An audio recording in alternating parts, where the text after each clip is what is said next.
Welcome to 90 TV news. పేదల్ని ఆదుకుంటామన్న జనసేన.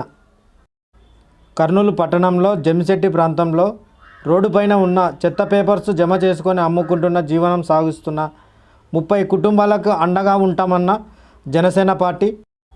ఇక్కడున్న కుటుంబాలకు 40 మంది పిల్లలకు జనసేన పార్టీ తరపున రాయలసీమ వీర మహిళ ప్రాంతీయ కమిటీ కోఆర్డినేటర్ అశినా గారు, అనిల్, విశాల్, డాక్టర్ వేణుగోపాల్ రెడ్డి, శ్రీనివాసులు, సునీల్, ప్రణీత చేతుల మీదుగా తినుబండరాలు, పండ్లు పంచిపెట్టడం జరిగింది.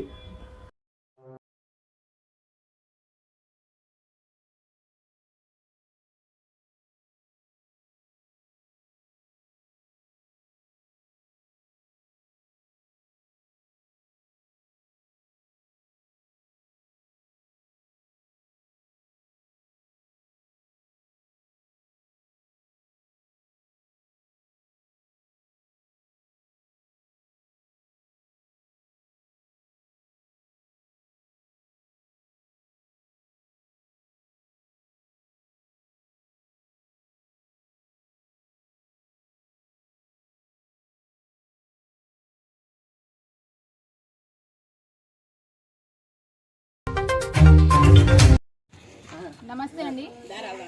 ఈరోజు 1 టౌన్ సమీపంలో ఉన్న జమ్మిచెట్టు ప్రాంతంలో దాదాపు 26 కుటుంబాలు ఇక్కడ నివాసం చేస్తున్నారు. వీళ్ళు రోడ్ సైడ్లో ఉన్న కాగితాలు అవి అన్నీ తీసుకొని చేసే వ్యాపారాలు. ఈ ఒక 26 కుటుంబాల వాళ్ళ పిల్లలకి ఈరోజు 1 టౌన్లో ఉన్న చిత్తారి వీధి 1 టౌన్ మరియు జమ్మిచెట్టులో నివాసం ఉంటారు జనసేన కార్యకర్తలు, జనసేన పార్టీ తరఫున అనిల్ అన్న మరియు వాళ్ళ ఫ్రెండ్స్ అందరూ కలిసి ఈరోజు ఇక్కడున్న పిల్లలకి ఒక 50 మంది పిల్లలకి చాక్లెట్స్, బిస్కెట్స్ మరియు స్నాక్స్ డిస్ట్రిబ్యూట్ చేయడం జరిగింది. సో ప్రభుత్వంకి మేము ఒకటే జనసేన పార్టీ నుంచి చెబుతూ ఉన్నాం, వీళ్ళని కూడా దృష్టిలో పెట్టుకొని ఇక్కడ నివాసం ఉంటున్న దాదాపు ఒక 25 సంవత్సరాల నుంచి వీళ్ళు ఇక్కడ నివాసం ఉంటున్నారు. వీళ్ళని కూడా పట్టించుకొని వీళ్ళకి ఏదో ఒక ఇల్లు కట్టించి ఇవ్వాలని మేము జనసేన పార్టీ తరఫున కోరుకుంటున్నాము. జై హింద్, జై జనసేన.